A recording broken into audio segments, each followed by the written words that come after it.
இந்த மாணவன் சேர்ல உட்கார்ந்துட்டு இருந்ததுனால நீலா எப்ப எங்க முன்னாடி உட்காரலாம் அப்படின்னு சொல்லிட்டு ஒரு வருஷம் கழிச்சு இவரை ரிவெஞ்ச் எடுக்கிறதுக்காக கடத்திட்டு போயிட்டு கொல்ல ட்ரை பண்ணிருக்காங்க. ஒரு 16 பேர் சேர்ந்த ஒரு கும்பல். எங்க நடந்திருக்குன்னா கடலூர்ல இருக்க குறிஞ்சிப்பாடியில தான் நடந்திருக்கு. அந்த மாணவன் பேர் வந்து பாத்தீங்கன்னா பாலாஜி. அவரு அங்க இருக்க எஸ்கேவி மேல்நிலை பள்ளியில 12th ஸ்டாண்டர்ட் படிச்சுட்டு இருந்திருக்காரு.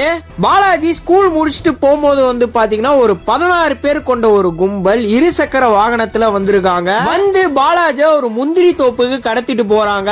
அங்க போயிட்டு பாலாஜ சரமாரியா அடிக்கிறாங்க. அடிச்சது மட்டும் இல்லாம அவரை முட்டி போட வச்சு கத்திய காமிச்சு மிரட்டி இருக்காங்க. அது மட்டும் இல்லாம கேஸ்ட் பேரை சொல்லி அசிங்கமா திட்டி இருக்கானுங்க. அப்போ அந்த சைடா பாலாஜியுடைய அத்தை வந்திருக்காங்க. இத பார்த்து அவங்க பாலாஜியுடைய அப்பா அம்மாக்கு கால் பண்றாங்க. அங்க பாலாஜியுடைய அம்மா வராங்க. அம்மா வந்துட்டு என் புள்ள ஏன்டா இப்படி அடிக்கிறீங்க அப்படின்னு சொல்லிட்டு கேட்கும் போது கேஸ்ட் பேரை சொல்லி உன்னை பொம்பளன் பாக்க இல்லனா வேற வழி ஆயிடுவ அப்படின்னு சொல்லிட்டு அவனுக்கு மிரட்டி இருக்கானுங்க. அதுக்கப்புறம் எப்படியோ பாலாஜியை காப்பாத்தி ஹாஸ்பிட்டல்ல சேர்க்கறாங்க. அவனுங்க ஏன் இப்படி பண்ணானுங்கன்னா ஒரு வருஷத்துக்கு முன்னாடி வந்து பாத்தீங்கன்னா பாலாஜி 11th படிச்சுட்டு இருக்கும் போது அவரு சேர்ல உட்கார்ந்துட்டு இருந்திருக்காரு. அப்போ இவனுங்கெல்லாம் வந்திருக்கானுங்க போல. நீலா எப்ப சேர்ல உட்காரலாம் அப்படின்னு சொல்லிட்டு பாலாஜி அப்பயே தள்ளி விட்டு இருக்கானுங்க. அதெல்லாம் மனசுல வச்சுதான் இப்ப இவனுங்க ரிவெஞ்ச் எடுத்திருக்கானுங்க.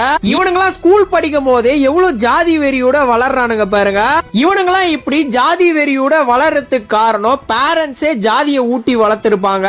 நீங்க இத பத்தி என்ன நினைக்கிறீங்க அப்படின்னு சொல்லிட்டு உங்களுடைய கமெண்ட்ஸை கமெண்ட்ல சொல்லுங்க. இந்த வீடியோ முடிஞ்ச அளவுக்கு நிறைய பேருக்கு ஷேர் பண்ணி விடுங்க.